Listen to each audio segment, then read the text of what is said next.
Teka muna, tayo po ay dalawang bagay ano ha. Baboy checkpoint, tanong na rin natin yung epekto naman ng higpit sa biyahe po ng mga baboy sa presyo naman ng itlog daw. Itlog ngayon, tumaas daw ang presyo eh. Nasa linya po natin, Assistant Secretary Arnel De Mesa, tagapagsalita ng Department of Agriculture. Asek, good morning po. Hello. Asek. Hi Melo. Hi Melo, good morning. Magandang umaga po sa lahat na nakikinig at manonood. Opo, balitaan nyo nga po kami. Ang nadagdag sa lugar na ating tinitingnan, dati Batangas lang, ay pati Quezon pala ay meron na, ano po, na ASF. Ano po ang sitwasyon doon, particular doon sa Sariaya, Quezon, tungkol po sa ASF, Asek?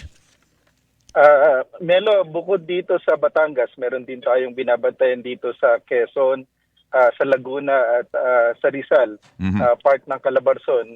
Medyo malaki yung population natin ng swine, kaya isa to sa mga priority natin for vaccination. Opo, pati sa Laguna po, may kumpirmado na po na kaso, Asek?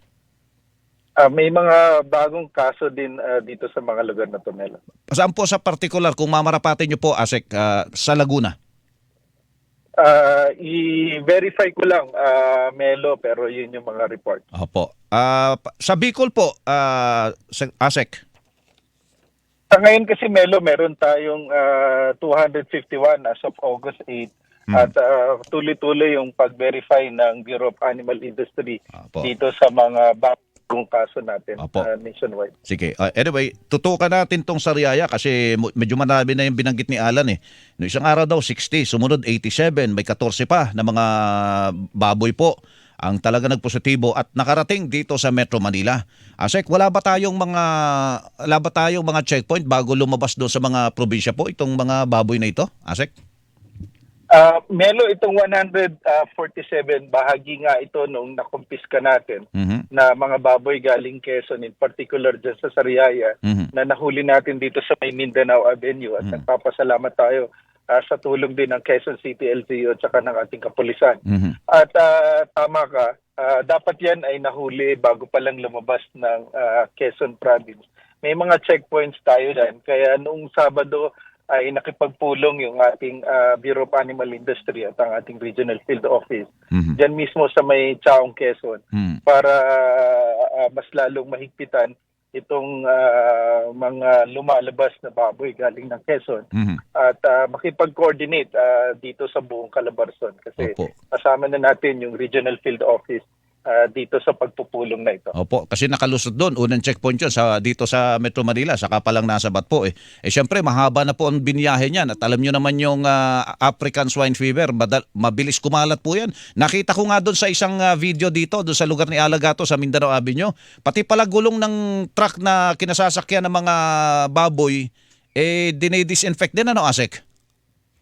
Tama yun.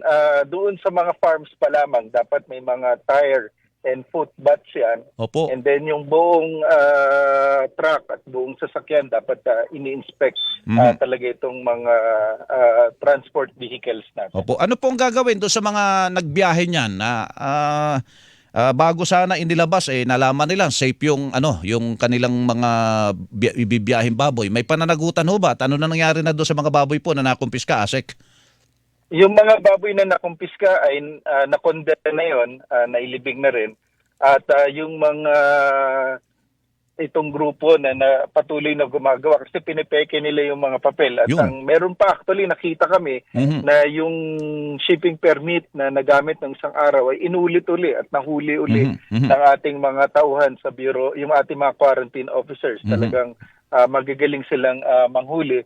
At kakasuhan natin itong mga grupo na ito at meron na tayong ilan na mga naisampa na at tuloy-tuloy natin itong gagawin para tuluyan silang tumigil. Alam naman nila na mali itong mga gawain na to at isa talaga ito sa mga pangunahing dahilan, Melo, sa patuloy na pagkalat at meron nga na forward sa amin na sa social media, meron talagang ito tinitrace na rin namin at nagpapatulong na rin tayo sa kapulisan paano matrace na yung mga grupo na ito ay nagsasabi na willing silang bumili Mhm. lalo kahit na matamlay yung mga baboy. So dito pala makikita natin na talaga meron silang intention na ipakalat itong mga problema natin. Opo. Sino po ba nag-i-issue ng shipping permit? At yan ay, di ba, araw-araw po dapat kinukuha bago.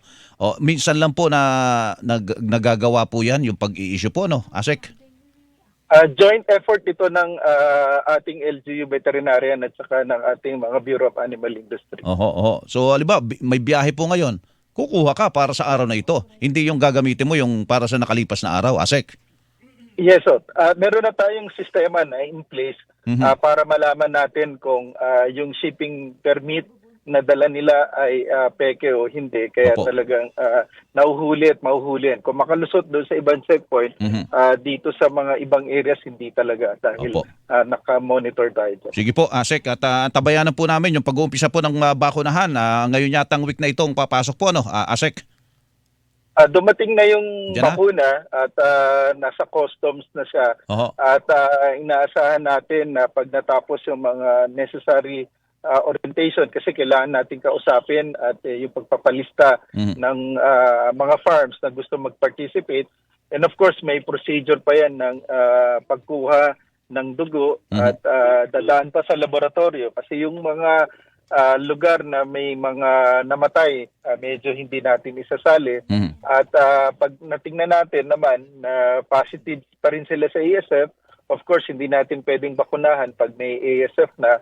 At yung mga papasok sa criteria natin, so sila yung magtuloy-tuloy sa pagpapabakuna. Opo. Asek, salamat po. Good morning po sa inyo. Maraming salamat, Melo. Magandang umaga. Mabuhay ka. Si Assistant Secretary Arnel De Mesa, spokesperson ng Department of Agriculture. Ito naman tayo. Look.